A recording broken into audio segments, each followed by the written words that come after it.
There's a reason why smaller guys are able to throw 95 miles an hour, and they are going to give you more answers on how to move correctly than somebody like a Garrett Cole. If mass times acceleration equals force, and that force is applied onto the baseball, and that equates as velocity, somebody like Marcus Stroman, somebody like Sonny Gray, those guys, they not only have to accelerate at a high rate to create more force, but then they have to be very pinpoint with the way they sequence their mechanics from the bottom on up onto the baseball in order to be consistent. And they have to do more things right in order to be consistent and in order to produce velocity onto their throws. Looking at smaller athletes, because again, smaller athletes give you more answers. So, and as we get into the lift, I want you to notice one thing about his lift, right? The biggest thing about your front leg is the only reason my front leg comes off the ground is so my back leg can start working. So I like to tell guys, keep your front leg quiet. Your front leg comes to you. You don't go to it. It is not the dynamic mover within your movements. It is not the one that controls your movement. It literally gets out of the way so you can get that back leg going.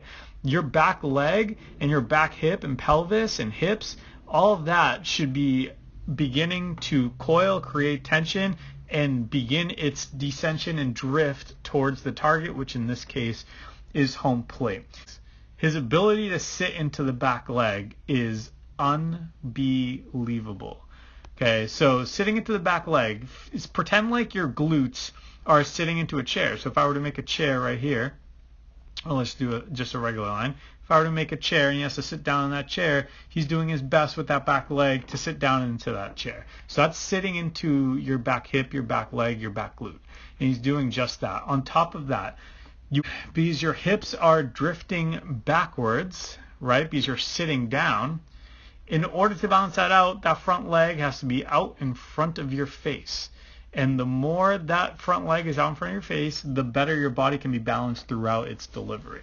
As we travel downhill, okay, he's able to sustain that back leg. So again, back into that seated position, we see how he's traveling downhill and we see how he's able to sustain that position of that back hip being strong and tense and sitting into it throughout his stride just before the front foot initiates rotation, which is going to be right there.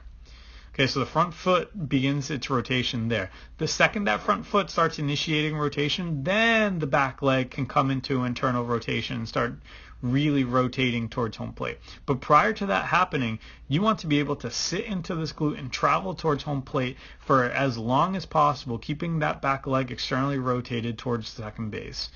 Now, the front leg starts rotating, now the back leg follows, and they're going to mirror each other. The feet are going to mirror each other, and they're going to kind of rotate together. That front foot comes down, that back leg is all the way getting into rotation. Now let's get that front foot into the ground. I like stopping guys with their front foot into the ground. This is hip to shoulder separation at its finest.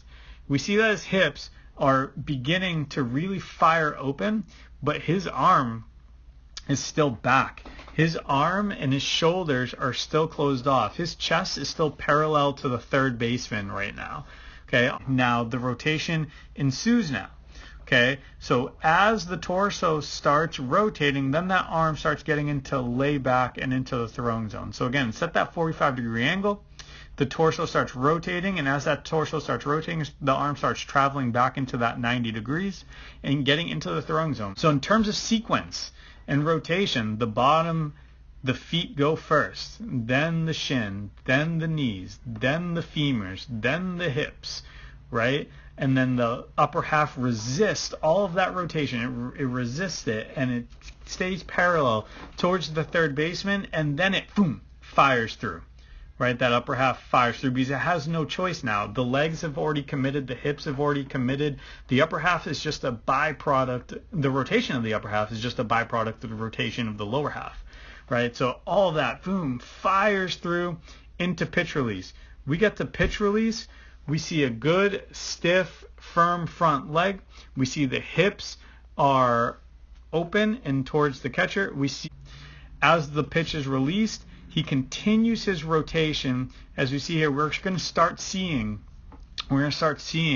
his number and the name of the back of his jersey, because he does not cut his energy short, and he continues to rotate throughout his delivery, and he travels around that firm front leg, okay, with that throwing arm. And the throwing hand starts chasing the glove gets out of the way so my throwing hand can follow through over my hip, and it's not crashing against the quad, it's not crashing against my glove arm. It's able to follow through in a very safe manner, and I'm able to travel around that front leg.